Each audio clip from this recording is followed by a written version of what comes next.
नमस्कार दोस्तों, मैं Prem Chandra. Welcome to my YouTube channel pre exam training. दोस्तों, कैसे हैं आप सब? आशा करता हूं आप सब लोग स्वस्थ होंगे, घर पर अपनी तैयारी में व्यस्त होंगे। अपनी तैयारी में लगे रहिए और कुछ कर दिखाइए। मौका बार बार नहीं मिलता दोस्तों। आज का वीडियो उन लोगों के लिए फ़ायदेमंद होने वाला है जो बीपीएससी मेंस की तैयारी कर रहे हैं या 67 सीडीपीओ या डबल एओ की तैयारी कर रहे हैं। इसलिए पूरा वीडियो देखिएगा। जो लोग भी बीपीएससी की तैयारी कर रहे हैं, बीपीएससी ऑडिटर वाले मेंस की तैयारी में लगे हैं, और उनके लिए आज मोर कला से सवाल कराए जाएंगे। मोर कला पे सवाल बनता ही है मेंस में भी। प्री एग्ज़ाम की तैयारी करने वाले भी ज़रूर देखें पूरा वीडियो, ताकि यहाँ से तो सवाल रहते ही हैं दोस्तों। ऑडिटर मेन में सबसे पहले इम्पोर्टेंट टॉपिक यही है मोर कला, कला एवं संस्कृति, जिसमें मोर कला सबसे महत्वपूर्ण है। मैंने मोर कला पर नोट्स लिखा है, जिसमें अगर कोई गलती हो तो ज़रूर सुझाव दें। हम आपके सुझावों का स्वागत करते हैं दोस्तों। आप अपना उत्तर अपने अनुसार कुछ अलग लिख सकते हैं, इसमें कुछ चेंज कर सकते हैं। जो मुझे अच्छा लगा मैं ये लिख कर दिखा रहा हूँ। मेरे चैनल बनाया हूँ ताकि कुछ लोगों को मदद मिल सके, इसलिए मैं ये चैनल डाल रहा हूँ। आइए देख जाने मोर कला के बारे में। मोर कला का नाम आते ही चंद्रगुप्त मौर्य और अशोक का नाम आ जाता है। तो मोर कला में कला पढ़ेंगे, मौर्य साम्राज्य के बारे में नहीं, मौर्य कला के बारे में पढ़ने के लिए सबसे पहले तो ये देखिए, आपको वाइट पेज का कॉपी ले लीजिए और वाइट पेज के दोनों साइड में स्केल से आप लाइन दे दीजिए, क्योंकि इसी तरह के मेंस के एग्ज़ाम में कॉपी मिलता है। प्लेन पूरा मिलेगा, बिल्कुल वाइट। उसके बीच में लिखना होता है। लाइनिंग वाला पे लिखने की कोशिश मत कीजिए। प्रैक्टिस जब तक कीजिए जब तक आप प्लेन पे ही करने की कोशिश कीजिए, आपका लिखते लिखते हाथ सीधा हो जाएगा। मैंने भी लिखा है, गलती मेरे से भी हुई है, लेकिन आदत लिखते लिखते आदत बन जाएगा प्लेन पर लिखने की, सीधा लाइन। आप ये बात का जरूर ध्यान रखिएगा, लाइन वाले पे लिखने की कोशिश मत कीजिएगा दोस्तों। आइए देखें, मौर्य कला में सबसे पहले हम भूमिका लिखना होता है। कोई भी प्रश्न का भूमिका लिखना होता है, जरूरी है। भूमिका के बाद हम उसके देखेंगे जानकारी के स्रोत। उसके बाद मौर्य कला में प्रयुक्त सामग्री, कौन कौन सी सामग्री यानी कि मटेरियल्स प्रयोग हुए हैं। और फिर कला के प्रकार देखेंगे। कला के प्रकार में राजकीय कला को दरबारी कला भी कहा जाता है। राजकीय कला और लोक कला देखेंगे। उसके बाद इतिहासकारों का विचारधारा देखे जाएगा, कौन कौन से इतिहासकारों ने कौन कौन सी विचारधारा दी है मौर्य कला के ऊपर। और लास्ट में निष्कर्ष जरूरी है। तो आइए शुरुआत करते हैं हम भूमिका से। आप इसमें कुछ सुधार कर सकते हैं अपने अनुसार। मैं मौर्य कला के बारे में बता दे रहा हूँ, ये सवाल इम्पोर्टेंट होने वाला है, खासकर ऑडिटर एग्जाम वालों के लिए। पूरा वीडियो जरूर देखिएगा। लाइक तो बनता ही है दोस्तों, अगर थोड़ा भी समझ आ गया तो। भूमिका में देखें, मौर्य काल में राजनीतिक स्थिरता, आर्थिक संसाधनों की प्रचुरता तथा मौर्य शासकों की उदारवादी संरक्षण के जरिए राजकीय स्तर पर कला एवं संस्कृति के विकास हेतु एक संस्थागत आधार प्राप्त हुआ, जो मौर्य कला के रूप में मुखर अभिव्यक्ति प्राप्त की। बहुत अच्छा भूमिका लिखा गया है। आप कुछ अलग भी लिख सकते हैं, ऐसा नहीं है कि यही लिखना है। मैं अपने अनुसार बता दे रहा हूँ कि भूमिका थोड़ा अलग होना चाहिए, ताकि कॉपी जांचने वाले को थोड़ा समझ आ जाए कि विद्यार्थी कितना जानता है। उसके बाद वे मौर्य कला के संदर्भ में ऐतिहासिक प्रमाण में हम मौर्य कला के संबंध में समकालीन यूनानी यात्री मेगास्थनीज, अर्थशास्त्र के साथ ही यहाँ मेगास्थनीज का पुस्तक इंडिका भी लिख सकते हैं। अर्थशास्त्र चाणक्य की पुस्तक है, उनका भी नाम लिख सकते हैं। अर्थशास्त्र के साथ ही साथ चीनी यात्री फाहियान के द्वारा भी पर्याप्त सूचना प्रदान किया गया है। इसके साथ ही साथ मौर्य शासकों के द्वारा निर्मित कलाकृतियों के संबंध में विभिन्न क्षेत्रों से पुरातात्विक साक्ष्य भी प्राप्त होते हैं, जैसे सांची, सारनाथ और धौली। जरूर ध्यान रखिएगा। और उसके बाद देखते हैं मौर्य कला में समान तौर पर किसका प्रयोग हुआ है। मटेरियल का, सामग्री लिखना जरूरी है। मौर्य कला में समान तौर पर लकड़ी, ईंट, पत्थर और मिट्टी का प्रयोग किया गया है। ज़रूर ध्यान रखिएगा। समागे क्या क्या लिखना है उसके अनुसार मैं बता दे रहा हूँ, आप इसमें अलग कुछ लिख सकते हैं। फिर मौर्य कला के प्रकार क्या हैं। मौर्य कला के प्रकार में हम पहले विषय लेंगे और उसके बाद संरक्षण के रूप। विषय में ये धार्मिक भी था और लौकिक भी था। धार्मिक मतलब रिलीजियन, और लौकिक सेकुलर भी कहते हैं। और संरक्षण के रूप में इसका राजकीय कला और लोक कला के बारे में विशेष सवाल बनता है, तो ये आपको पूरी विस्तार से बताया जाएगा। आप पूरा वीडियो देखिए, लाइक और चैनल को अभी भी सब्सक्राइब नहीं किए जरूर कर लीजिएगा दोस्तों। मौर्य कला का विकास समान तौर पर दो तरीके से होता है। कौन कौन से दो तरीके? राजकीय कला और लोक कला। राजकीय कला मतलब राजा या राज के संरक्षण में किया गया, उसमें राजप्रसाद। राजप्रसाद मतलब राजा का भवन, जो चंद्रगुप्त मौर्य का भवन था उसको राजप्रसाद कहा जाता है। राजा का भवन को राजप्रसाद। उसके बाद हम पढ़ेंगे स्तंभ के बारे में, और तीसरे में स्तूप और गुहा विहार।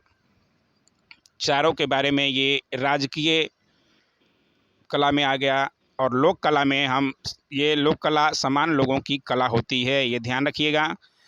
इसमें यक्ष की मूर्तियाँ, मृद भांड और मिट्टी से निर्मित मूर्तियाँ के बारे में बताना होगा। तो इन सब का ध्यान रखा गया है। आइए पूरा देख लीजिए, आप भी नोट्स बना रहे होंगे।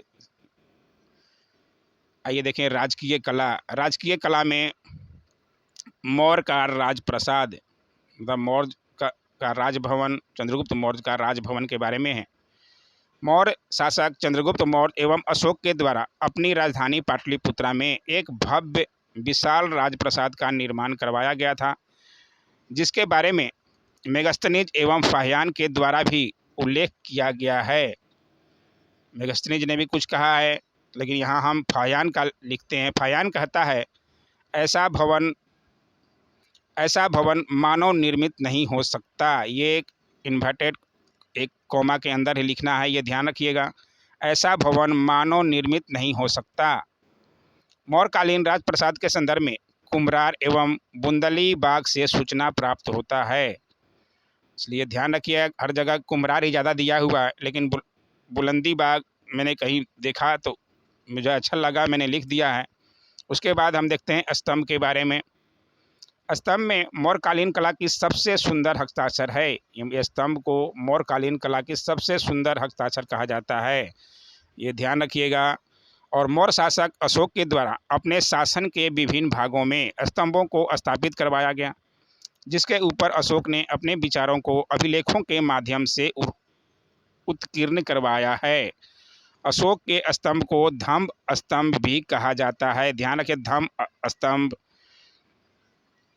कहा जाता है। यह स्तंभ चुनार से प्राप्त बलुए पत्थर से निर्मित हैं। ये लाइन भी बहुत इंपॉर्टेंट है, बलुए पत्थर से निर्मित है। कहाँ से? चुनार से प्राप्त हुए हैं।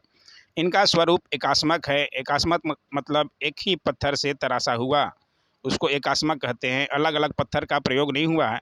यह समान तौर पर 40 से 45 फीट, कहीं कहीं आपको 30 से 50 फीट भी दिया रहेगा, मेरे लगा 40 से 45 फीट लंबे हैं, तथा इसका वजन 50 टन लगभग है। अशोक के द्वारा निर्मित स्तंभों को निम्नलिखित चित्र के माध्यम से स्पष्ट किया जा सकता है। मैंने चित्र बनाने की कोशिश की है, ज़्यादा सीधा तो नहीं बना, फिर भी मैंने कोशिश किया है। ये देखिए स्तंभ नीचे से थोड़ा चौड़ा होते हुए ऊपर पतला होते जाता है। अशोक के स्तंभ की खास विशेषता है कि जैसे जैसे ऊपर जाते हैं पतले होते जाते हैं। मैंने समझाने के लिए लिख दिया है। इसके देखिए 40 से 45 फीट लंबाई रहता है, एकास्मक यष्टि रहता है, मतलब एक ही पत्थर से तलाशा हुआ। और इसके ऊपर जो है ये उल्टे घंटाकृति है, और ये इसको फलक बोलते हैं या गोल पट्टी। और ऊपर जो है पशुओं की आकृति बनी होती है, शेर का देखे होंगे बना हुआ, तो अलग अलग आकृति, पशुओं की आकृति बनी है रहती है। इस तरह से आप बनाकर एग्जाम में दिखा सकते हैं। मुझे अच्छा लगा, मैंने बना दिया है। आप लोग देखिए, समझिए, अच्छा लगे तो बताइएगा, कुछ कमी है तो भी बताइएगा दोस्तों। हम लोग एक दूसरे के हेल्प करते हुए ही आगे बढ़ेंगे। स्तूप में देखें, ये स्तूप को बौद्ध मंदिर भी कहा जाता है। महात्मा बुद्ध के शरीर के अवशेष पर निर्मित भवन को ही स्तूप कहा जाता है। महात्मा बुद्ध का जब महापरिनिर्वाण हुआ था उसके बाद उनके शरीर के अलग अलग टुकड़े हुए और उनके कुछ कुछ पार्ट जो है अवशेष लेकर जहाँ पर निर्मित किया गया वो स्तूप उनको कहा जाता है।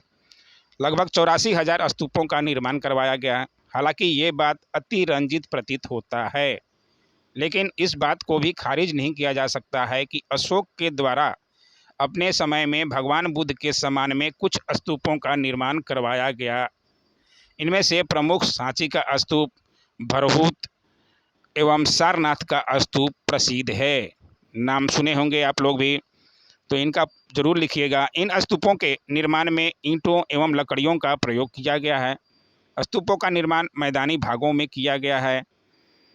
ये देखिए स्तूप बनाकर हम दिखाने की कोशिश किए हैं।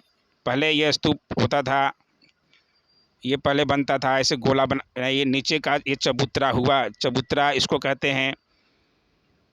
ये गोल अंड अंड और ऊपर जो है ये हर्मिका होती है। हर्मिका सबसे शुद्ध माना जाता है क्योंकि इसमें बुद्ध के शरीर के अवशेष रखा जाता है। ये प्री में एग्जाम में भी, पीटी एग्जाम में भी सवाल यहाँ से बनता है। हर्मिका यानी कि बुद्ध के शरीर के अवशेष रखने का जगह, ऊपर जो है यष्टि होता है। और ये वेदिका जो है बाद में बना था, अशोक के बाद में जो शुंग वंश आया था तब ये वेदिका का निर्माण हुआ और तोरण द्वार का निर्माण उनके समय में हुआ है। तो ये ध्यान रखिएगा, इस तरह के बना सकते हैं आप एग्ज़ाम में दिखाने के लिए, तो नंबर अच्छे मिलने की उम्मीद है, इसलिए मैंने बनाया है। वेदिका एवं तोरण द्वार का निर्माण शुंग वंश के शासकों द्वारा करवाया गया था। बाकी सबका निर्माण अशोक के समय ही करवाया गया था। इस स्तूप में सबसे पवित्र स्थान हर्मिका है, इसलिए ध्यान रखिएगा, जिसे हिंदू मंदिर में गर्भगृह कहा जाता है। हिंदू मंदिर में हर्मिका को गर्भगृह कहा जाता है, ये भी ध्यान रखिएगा। आइए देखें अब गुफा मंदिर क्या है। गुफा मंदिर में दो तरह के हैं, बराबर की पहाड़ी और नागार्जुनी पहाड़ी। इन दोनों स्थानों पर अशोक एवं उनके पौत्र दशरथ के द्वारा कठोर पत्थरों को काटकर गुफा मंदिरों का निर्माण करवाया गया। इनमें से कुछ गुफाओं को इन शासकों ने आजीवक संप्रदाय के शासकों को दान में दे दिया गया। कहा जाता है दशरथ के द्वारा आजीवक संप्रदाय के शासकों को दान में दे दिया गया था। गया में सुने होंगे। तो बराबर की पहाड़ी एवं नागार्जुनी पहाड़ी में बनने वाले मौर्यकालीन गुफाओं में हम सुदामा का गुफा, लोमस ऋषि का गुफा, विश्व का झोपड़ी, कर्ण चौपट और नागार्जुनी पहाड़ी में दशरथ के संरक्षण में गोपिका एवं वापी गुफा का निर्माण करवाया गया था। ध्यान रखिएगा, मौर्यकालीन गुफाओं मंदिरों की खास विशेषता थी कि इन गुफाओं में 2 कमरे बने होते थे। ध्यान से समझिएगा, नोट कीजिएगा, स्क्रीनशॉट ले लीजिएगा या टेलीग्राम ज्वाइन कीजिएगा। दोस्तों आप नोट्स देख कर अपने अनुसार अलग नोट्स बना सकते हैं। अच्छा लग रहा है लाइक ज़रूर किया कीजिए दोस्तों, इतनी ख़राब तो नोट्स नहीं होना चाहिए कि आप लाइक भी नहीं दबा पाएँ। लाइक ज़रूर किया कीजिए, थोड़ा प्रोत्साहन मुझे भी दीजिए। आप मुझे भी भेज सकते हैं अपने नोट्स, या मैं दिखा रहा हूं, ताकि इसमें कुछ सुधार हो तो ज़रूर आप बताएं। खास विशेषता थी कि इन गुफाओं में 2 कमरे बने होते थे। इन दोनों में से एक कमरा आयताकार एवं दूसरा वृत्ताकार होता था। इन कमरों का छत जो है समान तौर पर ढोलाकार होता था। इन कमरों की खास विशेषता थी कि इनके दीवारों पर शीशे की तरह चमकता हुआ पॉलिश होता था। ध्यान जरूर रखिएगा, यहाँ से सब बातें जो है इम्पोर्टेंट है। और देखिए मौर्यकालीन लोक कला। मौर्यकालीन लोक कला, मौर्य काल में राजकीय कला के विकास के साथ ही साथ, यहाँ तक तो हमने राजकीय कला पढ़ा था, अब लोक कला देख लेते हैं। मौर्य काल में लोक कला क्या है। मौर्य काल में राजकीय कला के विकास के साथ ही साथ लोक कला का भी विकास होता रहा, जो तत्कालीन समाज के रहन सहन, वेशभूषा, धार्मिक विश्वास इत्यादि के ऊपर प्रकाश डालता है।